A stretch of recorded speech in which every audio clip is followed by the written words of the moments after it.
LDFിന്റെ ഭാഗത്തുനിന്ന് പ്രതികരണം. വിജയരാഘവൻ,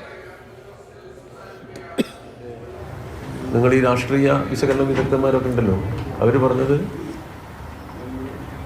ഒന്നാമത്തെയും രണ്ടാമത്തെയും പ്രധാന രാഷ്ട്രീയ പാർട്ടികൾ ഒരുമിച്ചിട്ട് മൂന്നാമത് നിൽക്കുന്ന CPM-നെ തോൽപ്പിക്കാൻ എളുപ്പമാണ് എന്നാണ് കേരളത്തിലെ ഏറ്റവും പ്രധാനപ്പെട്ട ഒരു മലയാള ദിനപത്രം, അതിൻ്റെ രാഷ്ട്രീയകാര്യ ലേഖകൻ ഈ തെരഞ്ഞെടുപ്പിനെ വിലയിരുത്തി.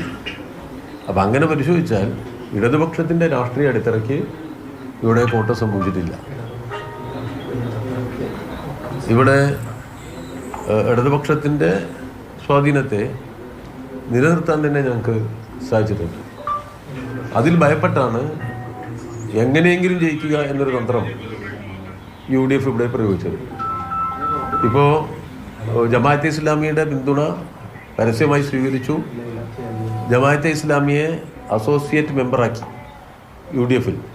അതിൻ്റെ അർത്ഥം ഏറ്റവും തീവ്രമായ ന്യൂനപക്ഷ വർഗീയതക്ക് കീഴ്പ്പെട്ടുകൊണ്ടാണ് വിജയത്തിൻ്റെ വഴി കണ്ടെത്തിയിരിക്കുന്നത് എന്നുള്ള. വേറൊരു ഭാഗത്ത് നമ്മൾ കേട്ടത് നമ്മുടെ BJP-യുടെ സ്ഥാനാർത്ഥി തന്നെ പറഞ്ഞു BJP വോട്ടുകൾ UDF-ന് കൈമാറി. അപ്പോൾ എല്ലാ വർഗീയതയോടും ന്യൂനപക്ഷ ഭൂരിപക്ഷ എല്ലാ തരത്തിലും എന്തെല്ലാം വർഗീയതകൾ കിട്ടാനാകുമ്പോൾ അതിനെല്ലാം സംയോജിപ്പിച്ചുകൊണ്ട് അവരൊരു തെരഞ്ഞെടുപ്പിൽ വിജയിച്ചിരിക്കുകയാണ്. അപ്പോൾ വേറൊരു ആംഗിളിലും കൂടി നമ്മൾ നോക്കണം. ഇവിടെ ലോകസഭയിലേക്ക് ഇപ്പോൾ 2 തെരഞ്ഞെടുപ്പ് ഇവിടെ നടന്നതാണ്.